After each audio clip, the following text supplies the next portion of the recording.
First of all, I'd like to welcome you all to the first of the Australasian Study of Parliament Group's Victorian Chapter seminars. We do record these seminars, so you get a greater audience quite often from going into the website and having a look at them there too. I'll begin by acknowledging the traditional owners of the land on which we stand and holding this seminar today, which is the Wurundjeri and the Woiwurrung people. What I would like to do for the first 5 minutes before I hand over to Mike, who's going to actually facilitate the seminar, is just say a few words about every member of the new executive of the ASPG, because I think it's important that people understand who these people are who get together and make decisions about what the topics are and other things to do with it. So, look, my name's Colleen Lewis, and I'm the newly elected chair of the Victorian chapter. And in another life, I was a professor at Monash University, but I still retain a great interest and occasionally am active in the way of the accountability and transparency of the public sector. The deputy chair, I'm going to ask her to stand up, is Associate Professor Amy Nethery. She's from Deakin University.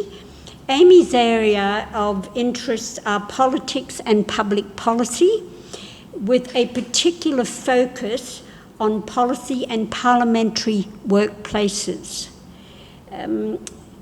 Amy has already been proactive in the very short time she's been the deputy in approaching people to serve on the chapter executive and also to encourage people interested in Parliament to actually join the ASPG's Victorian chapter.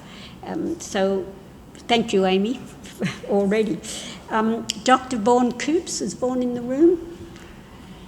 No, he's not in the room, but I think I'll just say is the treasurer of the Victorian chapter and has been for many, many years. Vaughan is also the deputy president of the Australasian sort of level of the ASPG. He's also the Deputy Clerk of the Legislative Assembly here in the Victorian Parliament. Vaughan has been, here he is, he's just walked in. I'm just saying things about you, Vaughan. Vaughan has contributed to the ASPG at the state level and at the federal level for many, many years, and we are delighted that he actually agreed to continue as treasurer. Mike Fink is the Victorian chapter's newly elected secretary, which, as we all know, is the job that has the most work in any voluntary organisation. And let me assure you, Mike has been putting a hell of a lot of work in already, and it's only just begun. Mike was also a member of the chapter prior to becoming the secretary. And in the Parliament here in Victoria, he is the Hansard Resource Coordination Officer in the Department of the Parliamentary Services. Fiona Patton, who was sitting up the back there in that lovely dress, is the former member of the Victorian Parliament. She was first elected to the Legislative Council in 2014 and was re-elected in 2018. During that 8-year period, Fiona represented the Northern Metropolitan Region.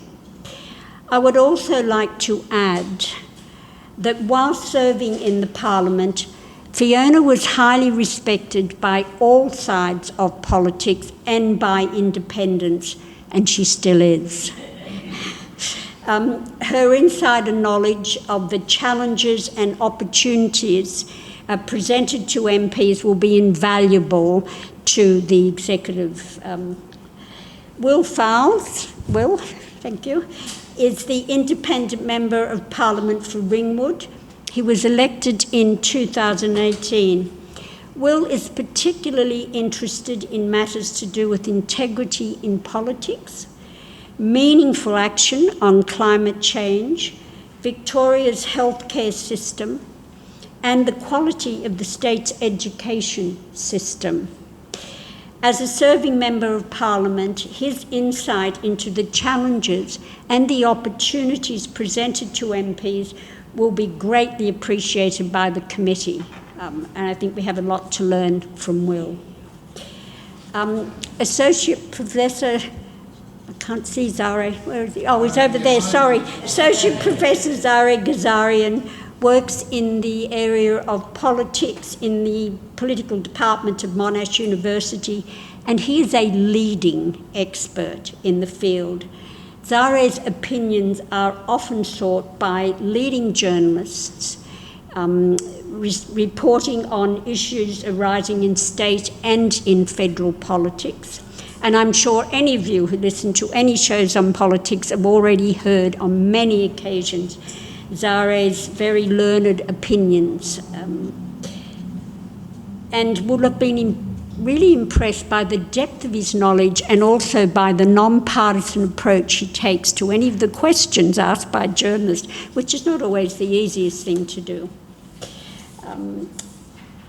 Sophie Holmes-Smith, Sophie is just here at the front here, is a lawyer for the Fair Work Commission. She has a keen interest in the legislative process, including inquiries and how public feedback interacts in our representative democracy. We are delighted that Sophie put her hand up to be part of the executive of the ASPG, and I know she will make a valuable input into our discussions and bring a quite different perspective than perhaps other people would bring because of her work in the Fair Work Commission.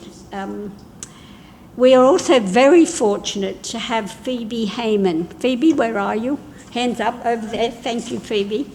To join the executive. Phoebe is a PhD student, and coming towards the end of that rather torturous process, and she's also a casual academic at La Trobe University in the Department of Politics, Media and Philosophy.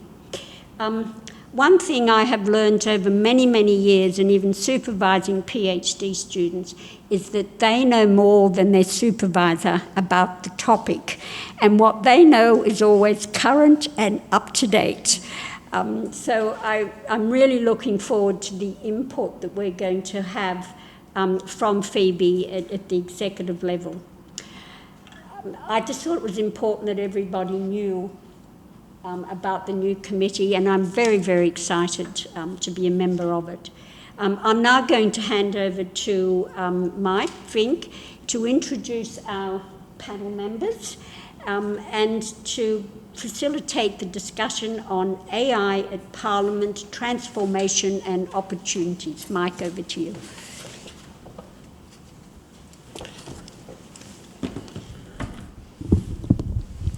Thanks very much. First of all, Resource Coordination Officer, just for Hansard, not the entire department, just to drop your expectations a little bit. Well, we're very lucky today to have three incredible panel members to speak about AI, innovation, all of those things that are happening faster than ever in the world that we live in. First of all, we have Daniel Topham, Deputy CIO Operations for the Department of Parliamentary Services. He has a proven track record of leading IT operations in a number of different companies and organizations. Fantastic. Good to see you.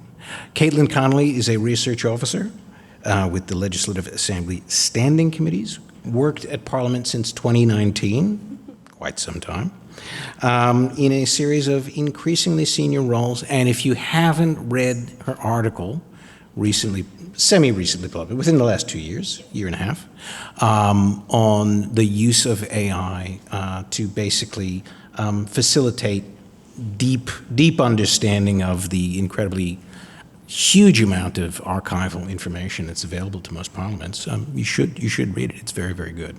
And finally, on the extreme far side of the table, Cristina Neesham, professor. She's an adjunct at Swinburne, previously at University of Newcastle in the UK, and an expert person who publishes in AI, innovation, and the ethical use of new technologies. Ethics and governance. Ethics and governance. So I think it's really, really good that we have such a quality panel here today. And I'm glad they all said yes. We can do this. You may not have in-depth answers for all of these, but everybody's going to get to say their piece. First of all, when it comes to public institutions, specifically the Parliament of Victoria, but public institutions just generally, what level of risk in using AI is acceptable in a place like Parliament of Victoria? Is it different than a private institution?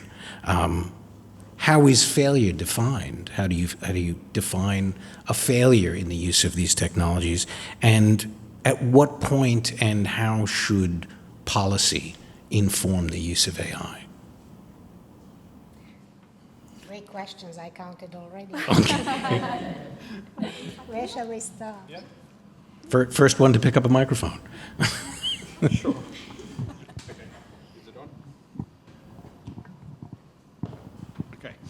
Everyone hear me okay? Yep. Okay, good. So in terms of the level of acceptable risk, I think that's probably a good place to start. I think in part it comes down to the maturity of the tool set that you're looking at. So it's possibly more acceptable in a more mature AI developed tool set to accept a slightly higher level of autonomy and response. So for example, in cybersecurity, the tools have been embedded with AI for a number of years. And so they're a relatively mature tool set that delivers reliable results. When it comes to looking at things like agentic AI, which is an AI agent that has agency and makes decisions, or generative AI, which is basically your chat GPTs and those type of tool sets, it's actually, there's a little more risk associated with some of those tools because of the bias that's built into those tool sets, which isn't obvious to the person entering the query. So I do think there's a different level of acceptability depending on what the use case is. And so defining risk for AI can't be done at kind of the entire organisational level. It needs to be done for the tool set that is planned to be employed across the organisation. In terms of, in my opinion, in terms of the risk of being a public government versus a private organisation, the risk's actually the same in many ways. There's still, if you misuse the tools, there's still a large risk of reputational damage regardless of who you are. If you present false information, we've seen it in the news over recent times where companies have been caught out presenting generative AI content as their own creation, and it's been inaccurate. So I do think the risks are very similar in the way that the information can be interpreted at the other end. Fantastic. Caitlin, or? Yep. Just making sure this is on and working. I think I agree with everything Daniel said. I just want to make a caveat to my comments is I'm going to largely be reflecting on the paper I published with the APR, which looked at AI as a possible solution for institutional memory problems. That was fun. Hopefully not too soon. I think I was just saying, just like caveating my responses is probably largely going to be restricted to personal reflections that I've developed from my paper. So sort of just jumping on from what Daniel left on around potential reputational risks when you don't build a safe use of AI, I think there are some really foundational risks where parliaments in particular misuse AI or misuse any technology. It can really undermine the legitimacy and the reputation of Parliament, which can have obviously knock-on effects to legitimacy of democratic processes and the trust in the institution. If people don't trust the information Parliament's putting out, it can make the jobs of members particularly difficult. So I think that's quite a unique risk for Parliament. In terms of the question, I think about acceptable risk, I think it's an unacceptable risk environment where AI is used to replace a decision or become a decision maker and is not used as a tool to facilitate decision making. And that can become a real, I think, issue where you see the erosion of tacit knowledge. If people are trusting implicitly all of the information that AI gives you without questioning it, critiquing it, or having your own corporate knowledge, it can lead you down to the AI hallucination biases and those inherent risks we see with AI systems. That's something to keep aware of as well, that I think not letting it be your decision maker. Thank you. Thank you. I mean, a lot of what I will say will probably concur and be coherent with what colleagues have said here. I too am going to refer to my research that I'm most familiar with, to do with organized immaturity, which focuses on the impacts of AI and digital technologies more broadly on individual users, groups, and institutions and organizations. So I'm mostly interested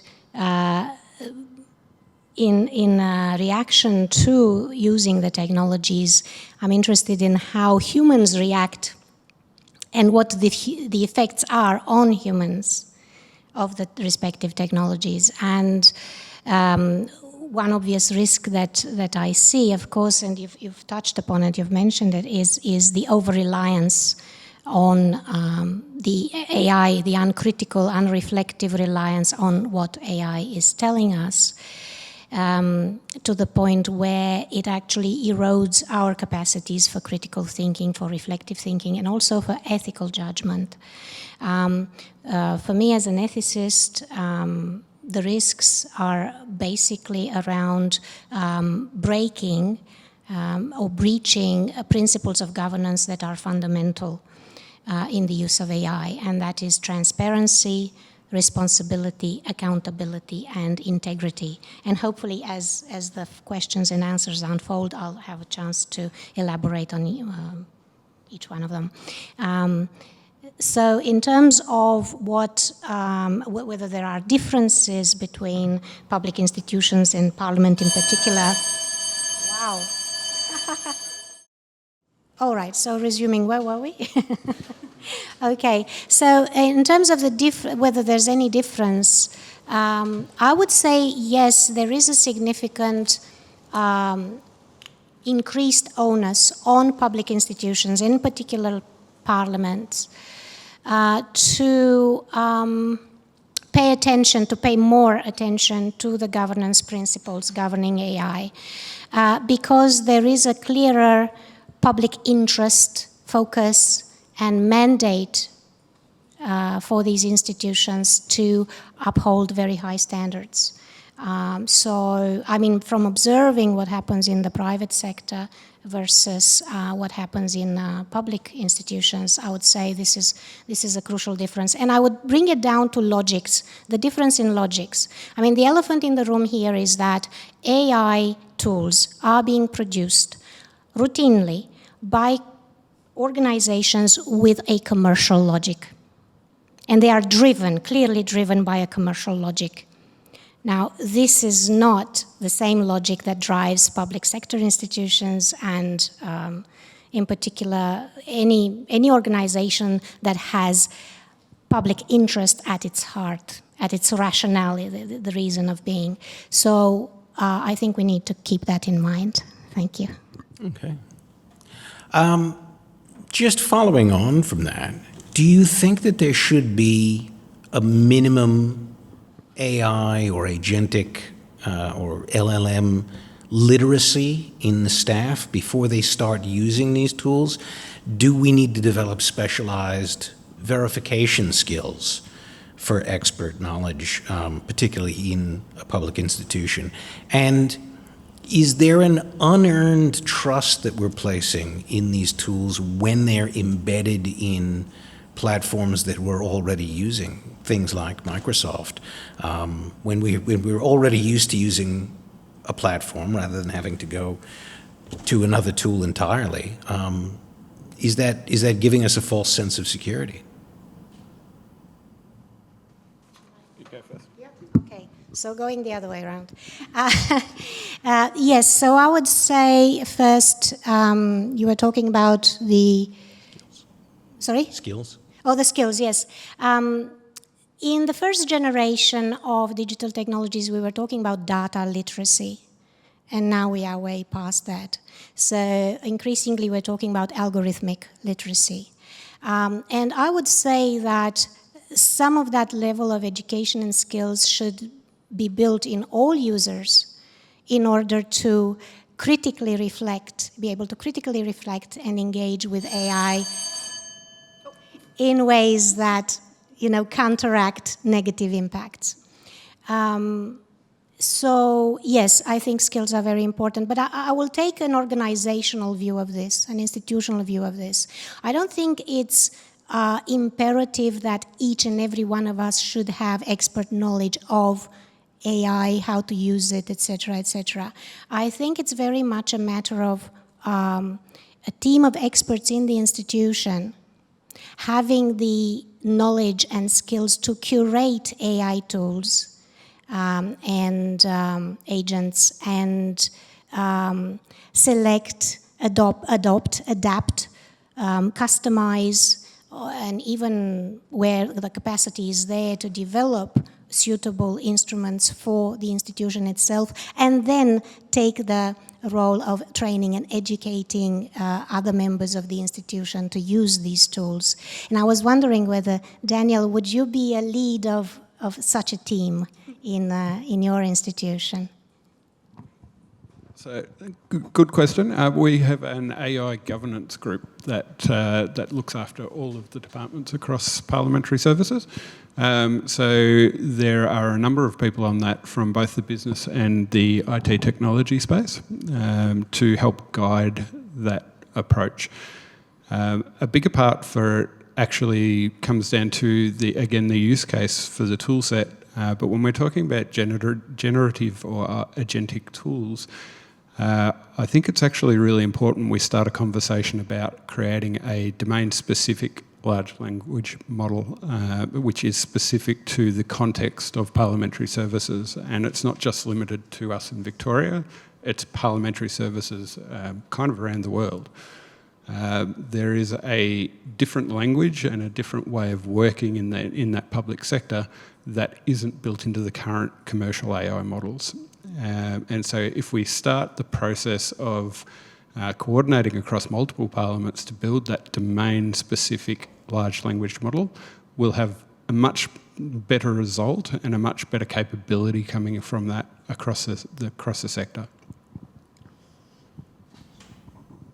I might just add a few more comments. I'm going to say I'm so glad you brought that up, Daniel, because that was the ultimate conclusion of the research I did, that in an ideal world, to really get the best use out of AI in parliaments, it needs to be within systems that understand the particular context in which we work, and those commercial options, as Cristina said, don't always fit the bill and come with some additional risks.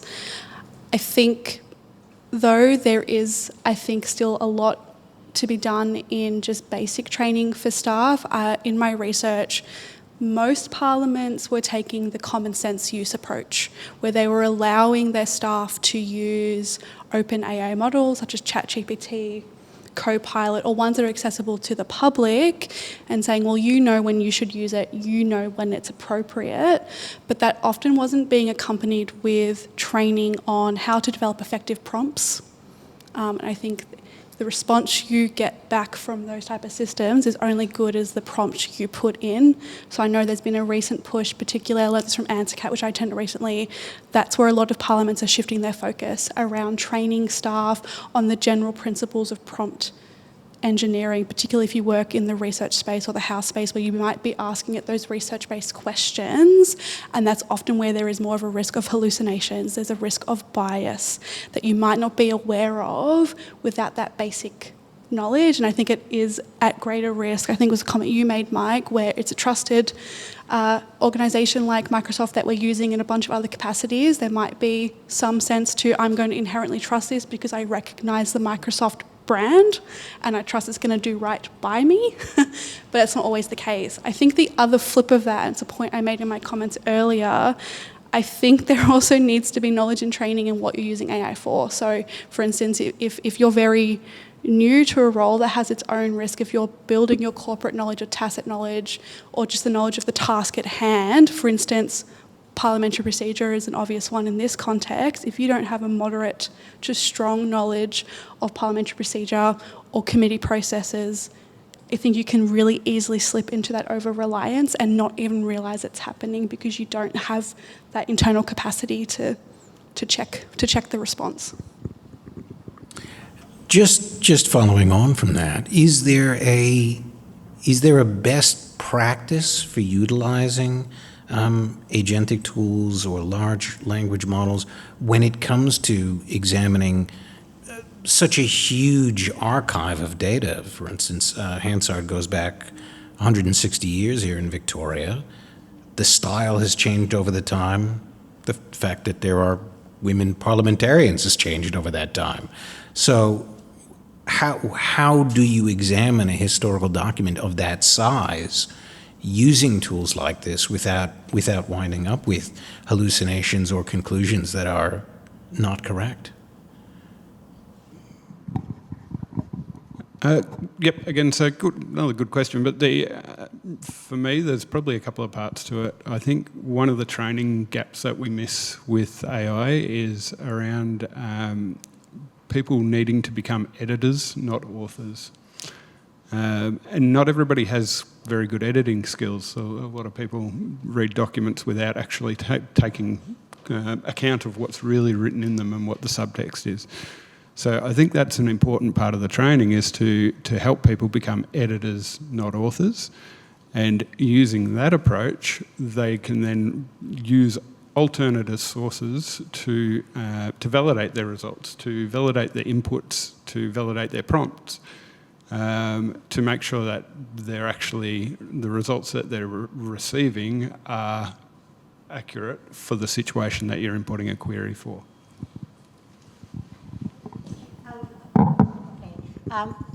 I don't have intimate knowledge of using techniques for using archival data when it comes to parliamentary repositories. But I imagine the fundamental issues are not very different from what we do for general research in general, in academic research, for example. And I guess the issue with using AI in these settings, I mean, there are many issues, but I come back to the principles of transparency and in particular integrity here. Essentially, it's useful to learn to become savvier about when AI is likely to give accurate answers and when it's likely to hallucinate. And research shows that in terms of accurate answers, it's quite predictable when it comes to AI tapping into sources that are relatively homogeneous and already very well structured. And the questions, the prompts, are very specific and well structured as well. If you ask AI things like, you know, what we call in moral philosophy, meaning of life type of questions, and you push it to go around into the world of data to explore an enormous amount of sources, a wild diversity of sources with many of them unstructured or only partially structured, then you're very likely to get hallucinations. So in a way, you know, this is following from what Caitlin was saying, you know from the type of prompts and questions you're using whether AI is likely to hallucinate or not. So when it comes to looking at the parliamentary history information, I guess the question comes down to what is the state of structure in an organization of those archives? And that's number one. And number two is what kind of questions are we asking? Are they specific enough? Are they clear and bounded enough so that the likelihood of accurate responses is higher? That's from my general research knowledge. maybe just commenting on maybe in that specific parliamentary context, I think one of the specific challenges in the AI space of building a system that works with the breadth and the depth of documents we have an institution like this is where more often than not most legislatures are dealing with mixed type of documents. So even digitising parliamentary documents is something that's still in train. So it's a mix of paper, it's a mix of digital.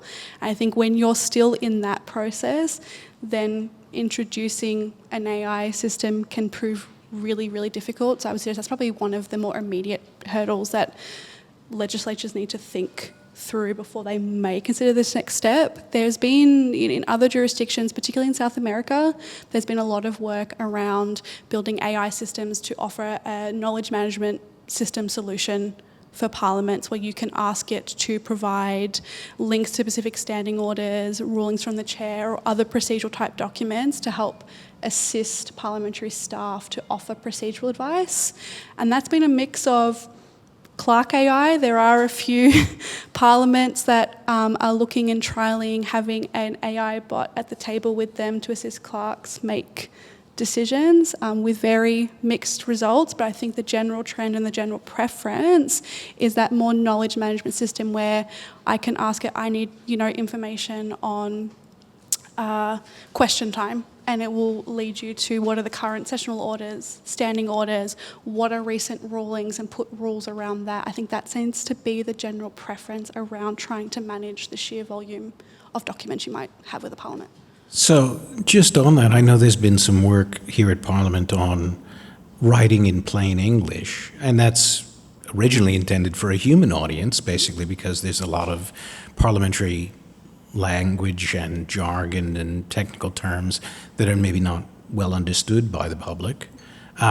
Is that the same approach? Is that the same work to define what the terms mean in clear language to use with agentic tools, AI tools?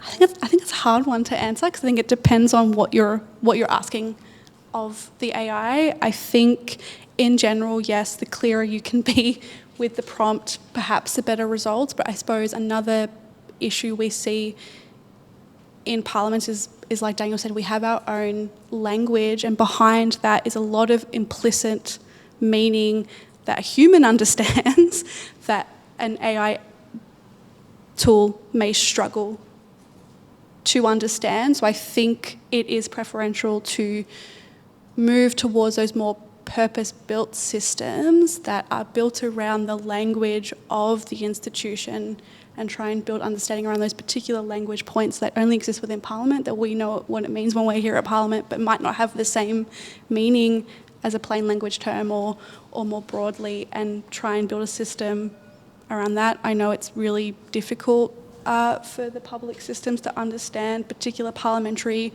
terms. When I was preparing to present this paper at a previous ASPG conference, one of the things I wanted to do to cap it off was to ask my clerk to give me advice on a procedure issue that I created, and then I put that same prompt and that same scenario to ChatGPT. I will caveat with the free version, and the stark difference in the advice we got was quite alarming, really. I think one of the really key points was the clerk appreciated managing the different cultural norms and precedents we don't talk about that happen in a chamber that you need to sort of understand and know when you give advice. The ChatGPT just took a very plain reading of the standing orders that weren't necessarily appropriate to the actual scenario and maybe not have had been the appropriate advice in reality.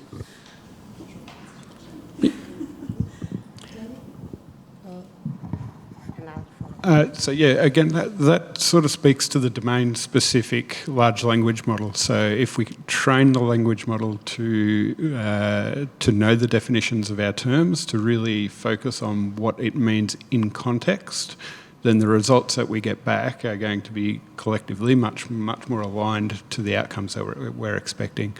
So because the ChatGPTs and the co-pilots of the world are trained largely on data that isn't Australian, it has a bias towards terms that make sense in the American market that don't make sense in ours. And so the more we can work with other parliaments within Australia to create that domain-specific model, the better off we'll be for those sort of, to answer that plain English question. That's where we've got to get to. Okay, I'll come in to throw a little spanner in the works here, because what I've observed in studying the social psychology of AI impacts is that AI use actually has effects on the way we use language, the way we think, and of course the way we behave. I was just reading what you said here, Mike, about a world in which AI applications and agents are becoming the norm. And I'm very intrigued by the concept of norm at the moment, because, and this is particularly relevant for an institution like where we are now, yes, where norms are crucial. Well, I challenge everybody in the room to think about what we mean by norm. And when we look at how AI uses things, we realize something very interesting, something that has been documented in the literature as the problem of value alignment. The way AI interprets a norm is based on frequency of use, frequency of behavior. So for AI, the norm is whatever it sees or observes happens most often. Yeah? But if you take an ethical meaning of norm, yeah? What should happen? What should be the norm? Yeah. We realize that we can't just accept whatever happens most often is the norm, because we fall into the fallacy of common practice. Just because something is done most often doesn't mean that it's the right thing to do. Does AI have an understanding or a reckoning, to use the right term, of values and ethics? And right now, the state of the art says no. We're trying to build those ethical principles into AI tools, but it's proving stubbornly difficult. Some progress has been made with Kantian deontology, for example, because universalizing rules according to categorical imperatives seems to be amenable to automation. But virtue ethics is practically impossible to automate. Although there has been the suggestion that, picking on what Daniel was saying about the importance of training AI to, uses and meanings and so on, and the better trained it is, the more accurate answers it gives. Would that work for habits understood as virtues in Aristotelian sense? And the jury is out there, but here where we are. So I guess what I'm trying to say is even a crucial concept like this, like norm, we actually have a fundamentally different understanding, digital technologies versus humans, as to what norm actually means. And there are more examples like that. Another one is agent. Agent. Technically speaking, we know what we mean when we say AI agent. It means that the tool is capable of making decisions on its own, yeah? But in social psychology contexts, this can be problematic, because telling people or talking to people about AI agents seems to suggest that, well then, if they are the agents, then I can take the back seat, right? And I can relax. So the psychological effect of presenting humans with AI agents is that they tend to withdraw from agency, or to relax or relinquish their own agency. I'm not saying this is generally the case, but it is the case with, let's say, less experienced or immature reactions to the technology. Not to mention that there's another meaning of agent in the context of governance that I'm researching, yeah? Where you have principal and agent and everybody else. Is that what we mean by AI agent? I don't think so. And again, in the context of governance, referring to AI agents can trigger human reactions as well as AI reactions that could be surprising. Yeah. So I'll stop here. Thank you. Well, I'm going to follow up on that.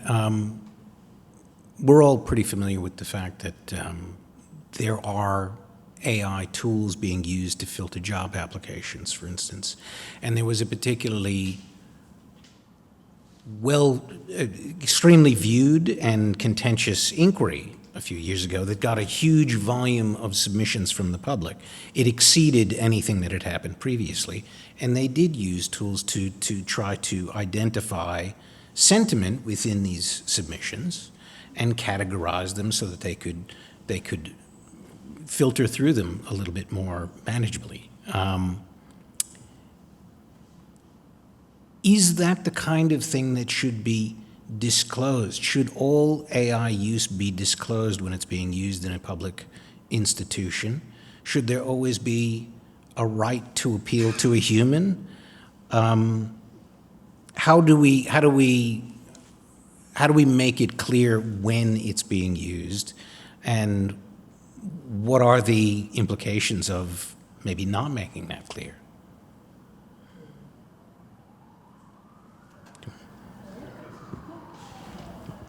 I think yes. I think there are higher standards of accountability and transparency expected of public sector organisations, including Parliament. So I think there is a general appetite where information going out, there seems to be a preference that yes, that is disclosed, but I don't think it's as simple as just disclosing AI was used. I think you need to explain how it was used. I think through my research what I've seen is parliaments tend to be quite good at that when it's information they're putting out. So I think the inquiry you're referring to and other circumstances we're aware, particularly in the committee space, that committees have relied on AI to assist with the work. There have been disclosures made. I think the flip of that is there's been an increasing trend of parliaments receiving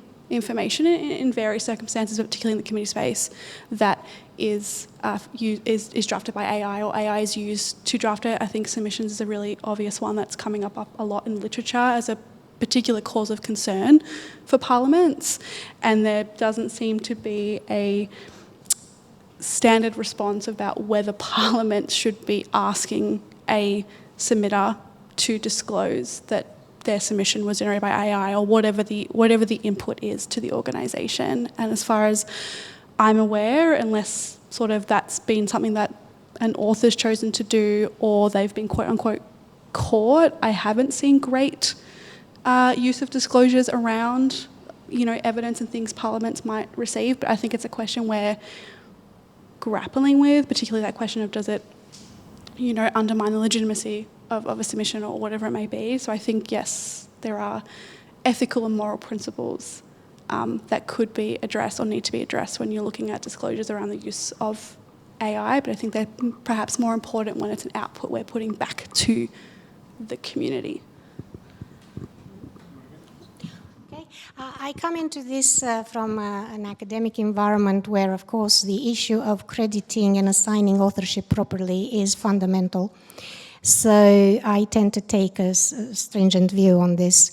That is, yes, use of AI should be disclosed, especially if it is generative AI, so it's actually contributing to the production of the text. And that's valid for everyone. That is, whether it's a submitter or the people who select as well. It comes back to the principles of transparency and accountability and integrity, most importantly. We could say, okay, maybe not always the claim of authorship is absolutely important. Even in the academic circles, you could have situations where, you know, the big question, would you reject let's say, an AI-generated paper that discovers a cure for cancer and not publish it? Right?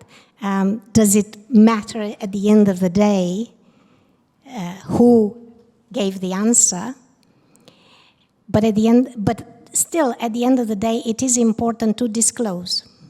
Okay, so you don't reject it, but you disclose everything. You say, I wrote these prompts, I asked these questions. That's the human author.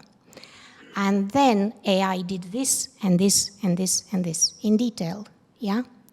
And then we can take more or less relaxed views about how we conceive of authorship. But I think it's very important to do the proper crediting for the work that is being done in the way it's been done. This becomes, I think, increasingly important for public sector institutions and for public inquiries, which do have to respond to a higher level of accountability. So it makes a lot of sense to expect disclosure in these cases.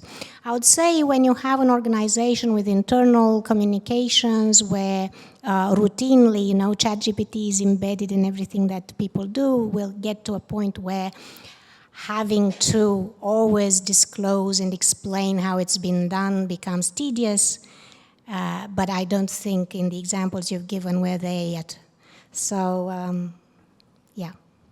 Daniel, thank you. Yeah, so again, the challenge with this one is we're actually in that weird place already where people are using AI to generate their submissions to jobs, and then companies are filtering them out using AI. So it's kind of become really apparent that if you don't disclose, then it actually really impacts the process that people are trying to follow, and it really impacts the fairness and equality in what you're using that for. A good example of where this has become a real problem came out of the US, where in one of the hospitals they trialled an AI tool that rewrote the doctor's information to present back to the patients in plain English. And when they did the surveys and they looked at the two different pieces of information that a person had been presented with, people trusted the AI version over the doctor. And that was a problem because the AI versions had errors. And so we really need to disclose that use so people can make an educated decision as to whether or not to trust that outcome.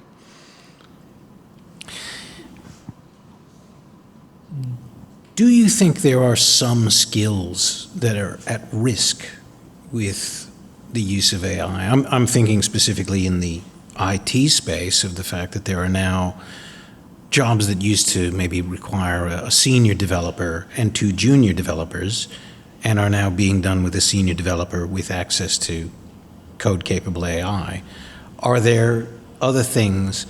Is that going to have a long-term impact on the quality of work going forward, or where we will get senior developers in the future? And how does that affect the other areas of work? Yeah, so we talked about it before. One of the things that we really dislike about AI is the fact that people call them agents. They should be assistants, and we should refer to them as assistants, not agents. I think it's still got so there is a large element of, at the moment, industry looking at how we can replace that role within the organisation using AI. That's happening quite a lot in the public sector, and there's been a lot of layoffs over the last 6 months in respect to that.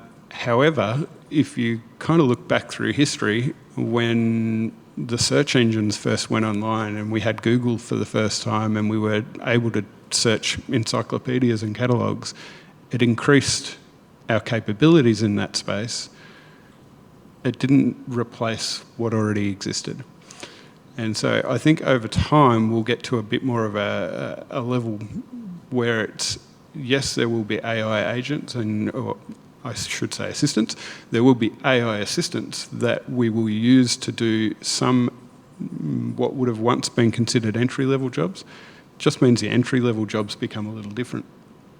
And you look at that through all of the different innovations through industrial development, and you'll see similar things. You know, when people used to build cars by hand and it's now on an assembly line, they found other roles to move into. So I don't think it's going to replace jobs. I think it's going to augment and really assist as we go forward. Fantastic.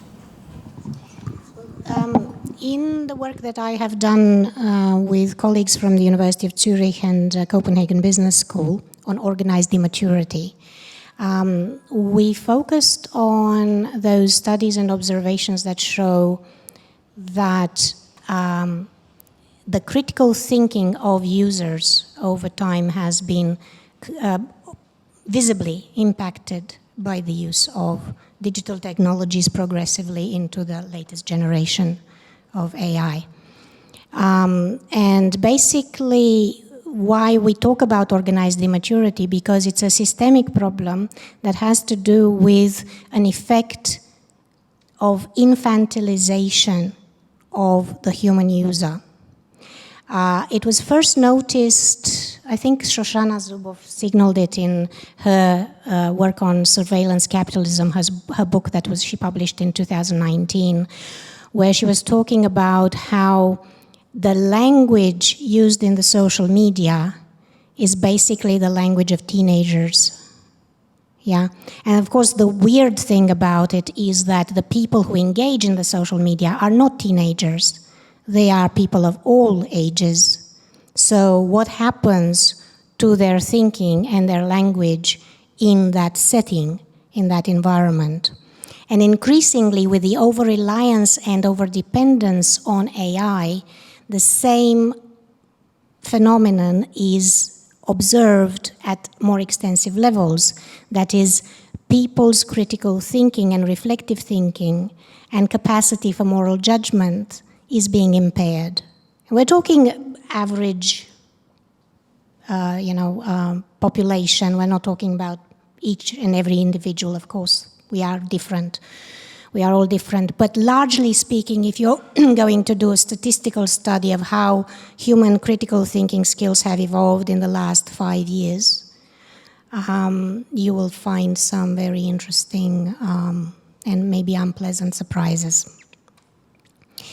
And this is a real concern when it comes to institutions of democracy, including parliaments and public reasoning and public debates in general. As we showed in our paper that was published in Organization Theory using the work of Immanuel Kant and Jürgen Habermas on deliberative democracy. The problem is that institutions of democracy are being affected because the member citizens no longer have the same critical thinking capacities and the same capacities to get involved and engaged in public reasoning through the new media. Yeah?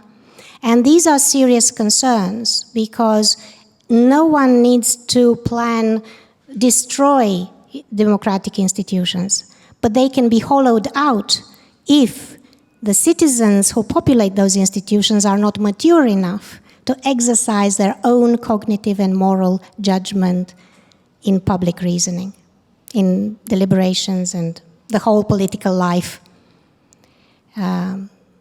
So these are the issues, and we identified there the importance of introspective maturity with its sets of skills and socialized maturity with its own set of skills, where there are very clear principles about the kinds of abilities that humans need to preserve in order to exercise democracy effectively. And this is the silent war, if you like, because it's happening and it's subliminal and we are caught without warning. So I guess this is the call for action that we are taking in our work on organised immaturity. Thank you.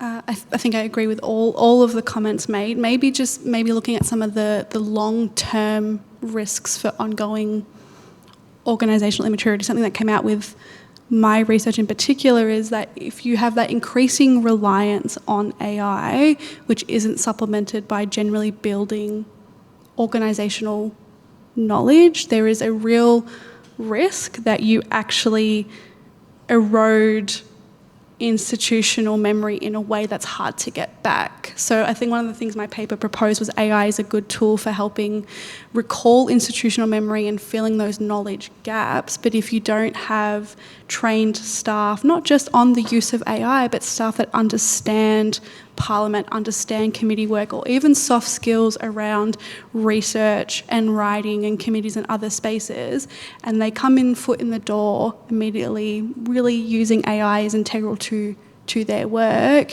you're not giving them a capacity to build those skills. That reliance increases, and over time you actually lose that institutional memory, and it becomes really difficult for an institution to bring it back. And that's where we're seeing a lot of hesitation in parliaments, particularly around adapting AI as a procedural assistant, because there's a really important role, particularly clerks and long-standing parliamentarians they have a deep, nuanced understanding of procedure that's built over time, that nuance is hard to replicate in AI. And if you try and replicate it, it's not going to work, and then you get to a position where your organisation as a whole does not have that requisite knowledge, and you're in, I think, a really risky position in terms of trust between not only the institution and the public, but the trust of the members with the staff, the members with their presiding officers, etc., etc.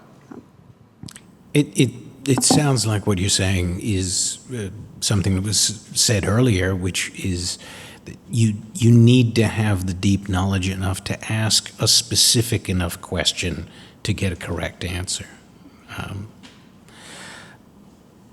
So it sounds like we've had some dire warnings, so I don't want to feed necessarily back into that, but if you look ahead 5 years, what is the best and worst case scenario, and what is a piece of advice that you would give to a parliamentary officer or an elected member or anybody at Parliament or anybody in the public service?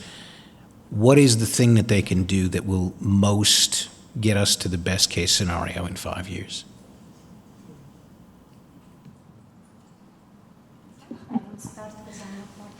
I think best case, going back to what Daniel said, is about looking at purpose-built, fit-for-purpose options that understand the uniqueness of Parliament and trying to shift away from relying on commercial or public options. It's probably an ambitious goal because that comes with probably a lot of resource constraints and might be difficult for a number of parliaments to feasibly achieve, particularly smaller legislatures.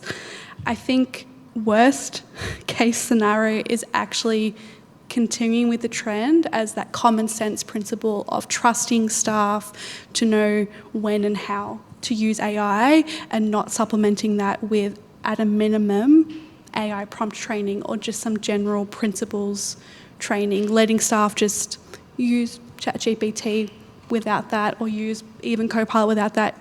I think we've covered the risks, so I think that's worst case scenario potentially, is that trend we're seeing in parliaments is just continuing along that line. In terms of advice I'd give to parliamentary officers, I can't speak from an IT perspective. If you haven't guessed, I'm not an IT expert by any means. I work in the committee space, but I think a really practical tool, maybe focusing on new starters, is try to avoid using AI when you first start.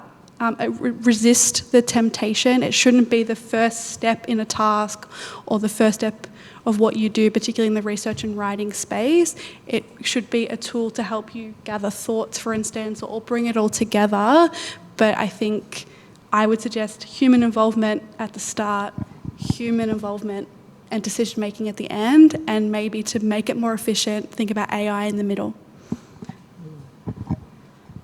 Thanks. Just touching on that point, I think when onboarding a new person, AI has a use case, and that use case is more about assessing the knowledge gap for people coming into the role.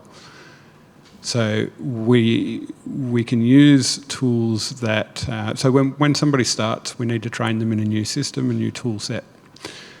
Using AI to assess how much they know about that tool set helps tailor the experience to them so that they can get up to speed faster. So it's not so much about the knowledge of the organisation, but more about the tools that we use within the organisation. So I think there is a use case for it. But again, it's specific. It's kind of, yeah, specific to that sort of sector. In terms of best case scenarios, I actually think we will get to a point where it'll level a little bit. The hype of what we're going through at the moment, there is a lot of hype around what we're doing with AI. And I think that hype, once it's over that hype cycle, we'll start getting to a point where we actually find practical, useful ways of applying AI within organisations, government roles, etc. I think that is the direction that we're really heading towards. In terms of the worst case scenarios, these AI tools have biases that can be weaponised. And that is probably the biggest risk at some point. Can we actually trust the data that we're seeing? Can we actually rely on the results that we're getting as being something truthful or not? Is anything private anymore? So we're going to have to answer those questions over the next 5 years as we start seeing things like deep fakes become more mainstream and harder to spot, not just for humans, but harder for even AI tools to spot the difference between them. So I think there is a real risk of that if we're not taking the right steps to train people to use them appropriately.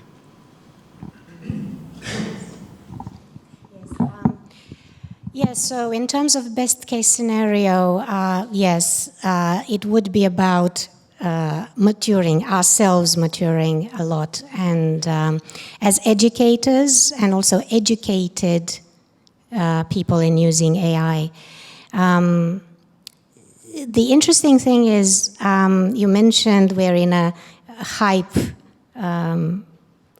stage. In fact, it is, in terms of generative AI, is probably more the childhood or adolescence stage of AI development. And I could see that I worked as an ethicist alongside teams of IT people who were developing, designing AI tools and all that. And it was quite interesting to see the childlike excitement that they got on, oh, look, it can do this and it can do that. And, you know, and all of that is fine. I mean, it's something that you want to see in an innovator and inventor. But then when it comes to societal impact, that's when you need a very different level of maturity. That's when you come in with ethics and governance and so on, although these days we talk about responsible innovation and we talk about ethics by design. That's why I was there, trying to walk the innovation process with the developers and the designers and see, okay, at what point do we need to be concerned about the impacts on users and stakeholders? Should we talk to them? Should we pilot? Should we find out what the needs are? You know, all of these things. And that is a level of social responsibility and maturity that we need to build into the whole process, from the AI design and innovation to adoption and use. So if we manage that through education and a self-awareness, then we will be able to control and tame this technology just as we tame so many others. We do have, in organised immaturity, we have this historical incursion showing that this phenomenon is actually not new. It's something that happens with human psyche every time a technological breakthrough takes over and has high impact in society. So this would be the best case scenario. The worst case scenario is if we lose the battle and lose the critical thinking skills in the average user to a level where our society as we know it has vulnerable institutions as a result. And what we don't want to see, of course, is that this leads to political and social issues, to instability, and it can leave it to, left to its own devices. This phenomenon can have serious consequences on human society. So it is something that we have to wake up from and get better at counteracting. I'm talking about organized immaturity again. So, yeah, thank you. Fantastic. Let's hope it doesn't come to that. I think we have time for a few questions from the audience, if anybody would like to ask a short question. Colin will know I'm terrible at asking short questions. Of the feast of ideas that you just served up, I'm actually having trouble picking my favourite topic out of it. But I do want to come back to the idea of AI and culture, because there's so much going on there. AI is built with that effectively, San Francisco culture in it. And that kind of goes right back to the 1970s when the thing kicked off. So it's highly utilitarian in its philosophy and a whole lot of things, plus a bit of a fair whack of hippie individualism. And there's a whole lot already built into what you might call the general character of AI. On top of that, you do get the kind of recursive effect that I think you were talking about, Christina, where as AI interacts with society, it creates society and society creates it, and you get that entirely recursive structure that's pretty familiar to sociologists. And the third thing is it doesn't understand culture. And there was a wonderful program on, I think it was Download the Show or something, about automated driving. And somebody made the point that it might be fine, on a road with straight lines and all the rest of it, and everything looks exactly the same as it ought to. But what if somebody puts their hand out of the window and goes like that? The AI cannot understand that gesture, because not only is it a kind of blurry... It's kind of opaque. It's not something that has a ready meaning. But you also absolutely do not know if they're going, go past me, or hi, I recognise you, with the same gesture, and the way that's recognised will be different in different cultures. The same gesture might have a completely different meaning. And to get AI to understand context, even to understand the context in which it previously answered the question, is nearly impossible. I think I read somewhere that you would need about 5 times the server than they're already thinking of constructing to be able to build that capacity. So how do we deal with the cultural aspect of it?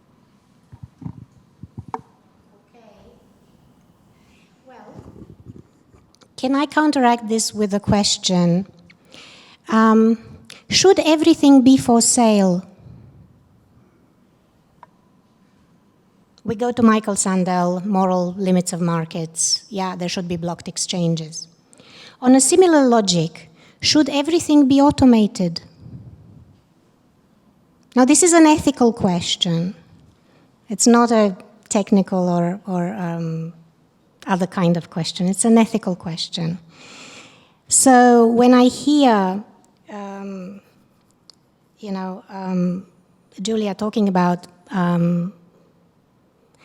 what do we do about the problem of AI not understanding culture? How far do we need to go? Do we need to have an automated process to understand culture? In what context would that be useful? If it is a specific circumscribed context, presumably you can build the database that you need to train AI to do it properly. But as a general question,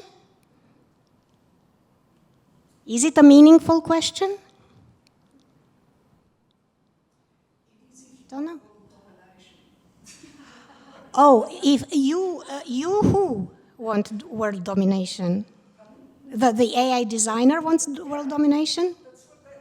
Well, that's why we cannot just accept what AI designers give us, because that is coming from a different logic from what we need. We need to scrutinize what was the logic that determined the AI designer to do what they did. Do we need apps for everything? Why? Yeah, I mean, these are questions that we need to ask ourselves in society, and even put to public debate. Yeah? How far should automation go? Should there be blocked exchanges? When it comes to certain areas should not be automated. And it's not because we can't develop the technologies to do them. There's a principle that comes into play earlier than that. Just because you can do something doesn't mean that you should do it. Yeah, and we can give plenty of ethical dilemma examples about that. Yeah, so. Just, I guess, another point on the culture of, and how what we need to do is train it out, essentially. So there's use cases. I'll give you an example. So a company in America developed a soap dispensing unit that used AI to measure the size of the hand that goes under the dispenser to dispense the right amount of soap, so that there was less waste. They tested it on their employees and all their staff, and everything worked fine, until they put it into practical application when a person of colour put their hand under and it wouldn't dispense any soap. So if their test pool is limited to just that culture, that's the only culture the AI is going to know. So the onus is actually on the creators and the builders of the large language models to increase their training pool to incorporate more of the world. And that's not something we can control, but it's something that, again, looking to the future, that's something that they're starting to think about and starting to look at, is to how do we retrain some of these large language models to incorporate more of the world's culture. It's never going to be perfect, though.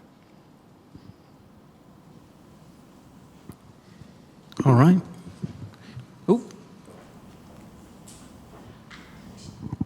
Thank you. So I'm very keen. Thank you so much for a wonderful panel, and you've all raised really great points. My name's Lily, by the way. I'm a final year undergrad student, but very interested in AI and have some research experience in the space. I really like so many, I can't list all the things that I thought were really important that you all touched on, and I think it's a really great panel as well, so I'll say that it's really good to bring the technical expertise with other areas of expertise. One thing I really liked was the acknowledgement that the models that are commonly thought about and used are developed and pushed on us commercially, from a commercial perspective. And like some would go so far as to argue that's like a commercial imperative that's actually being pushed on not just the public sector, but everyone, like literally everyone, because now a lot of AI as we know it is actually run on debt, and they need to make a profit off it eventually. You've also identified some really, really severe epistemological risks, essentially, which I think has been really great. I guess my question is, what are the uses that you actually see either happening now or happening in the future in Parliament? I know we spoke a little bit about the idea that juniors shouldn't use it, so do they have access now to it? Like, is that an option to them? And are you looking at, for example, developing a domain-specific tool that tracks like progress with specific tools that you use in Parliament? Like, are those some of the things that you're thinking about? Basically, how is it actually used right now, and what do you what do you see as being reasonably foreseeable as what will be legitimate users given all the severe epistemological risks you outlined? Yeah, so there's varying uses across parliaments. I think in general where it's maybe most commonly taken up is in the research space, so particularly in committees. There's also some administrative uses around drafting emails and correspondence and things like that as well. But in terms of maybe some particular uses of in a parliamentary context, which I think is what your question's sort of trying to get to, is it's being used, as Mike mentioned, to help run semantic analysis on submissions where an inquiry receives a large volume of them. There's also increasing use. I'm not aware of it particularly in Westminster or Australian parliaments, but particularly in South America, there is a lot of work being done around the use of AI as a legislative drafting tool, particularly around ordering amendments. So not to draft legislation or draft amendments, but to help run the proceedings of the House by applying the certain logics in which amendments need to be introduced. Some parliaments are using AI tools in that space. I think a common one is, I did reference South America, but House of Reps also uses, in the US, uses it for legislative drafting purposes. In the Australian context, I think the general trend is that common sense use. So it's hard to articulate how it's being used because only the individual staff member knows how they're using it. But I know quite a few parliaments are in the trial phase. So I recently attended ANZACAT, and there were quite a few presentations around trialling different AI technologies, around submission summaries, assisting with some general research tools, but there's wide and varying uses. Yeah, so I think Microsoft Copilot, I want to say really tentatively, is probably the most common one I came across in terms of the ones Parliament's adopting, and that's tended to be because those parliaments had already adopted the broader Microsoft suite, particularly 365, so they already had licenses, they trusted the system, etc., etc. Adobe Acrobat is also an AI one that I'm seeing emerging that's being used a lot. A really new one that came up at ANZACAT, and it's similar to ChatGPT, it's an open one, is Claude AI, which is linked to Google and is particularly good around document construction because it has a linkage to all the things you can do in Google Docs. So I'm seeing that a lot. And there's also some, I guess, tentative looks at building purpose-built, custom-built AI systems within Parliament, but I would say Copilot's the one I've most commonly come across in terms of actual trials within a Parliament. Copilot is one that we are actively trialling at the moment. We have a proof of concept running across, I think we have about 40 users that are trialling it in different contexts. The intent is to kind of gain a bit more information about where it makes sense to use it, as opposed to just applying it across the entire parliamentary sort of department area, and not really having a strong use case for why we're doing it. We do use AI tools for different elements of our work, so things like even the closed caption systems use elements of AI to capture what's being recorded. And we do use things like cybersecurity tools that have deliberately embedded AI to formulate responses. So there are significant use cases where that's going to be more acceptable than in other areas, and more useful than other areas as well. Another area that we'll probably start looking at some point in the coming years will be around the use of AI to look at our controls and risk management type processes, things like legislations, and how the changes in that are captured within our systems to see what the differences are so that we can maintain systems around compliance. So that's a pretty strong use case that I think we'll get some use out of. Sorry. One thing I forgot to mention that you might be interested, I'm not sure if you're aware of Busola Tech.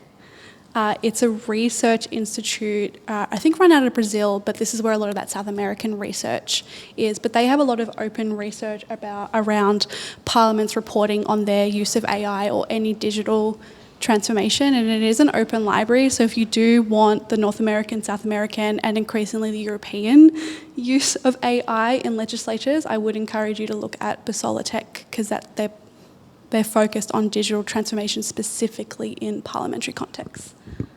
Great, thank you. Can I just very quickly, as an outsider, but since we are in the Parliament of Victoria, listening to you has inspired me. I remembered this thing that happened in October last year. Some of you may have heard of it. It's really happened. In October last year, the Prime Minister of Albania appointed an AI agent as Minister for Procurement. Her name is Diela, and she appeared in Parliament towards the end of October, I think it was. She spoke for 3 minutes, talking about her role and how she will tirelessly work for the public interest and the public good, and how she doesn't get tired, and how she will get the work done, etc., etc. And people noticed just one little thing. Weirdly enough, in the hologram image that appeared on screen in Parliament in Albania, she had 6 fingers on one hand. But apart from that, there was a huge outcry from the opposition, of course, saying, well, Prime Minister, what are you trying to cover, and how are you trying to deflect responsibility by introducing this gimmick into... but you see, fear of organised immaturity happening again. But the interesting thing is, it does make you think, if you are standing in Parliament, how far would you allow AI to come in and take what roles? Thank you. Would you like to close it out? Colleen Lewis, our chair. Thank you, Mike. I would just like to thank you all, the 3 of you, for such a wonderful presentation, and I do mean that most sincerely, and I'm sure I'm expressing the view of everybody in the room. I learned so much. The one thing that I took away from it a little bit was you can't actually give AI a conscience. That worries me. But apart from that, thank you very much. We really do appreciate your time and very much your expertise, and we all learned so much. So thank you. Would you please join me in thanking our presenters?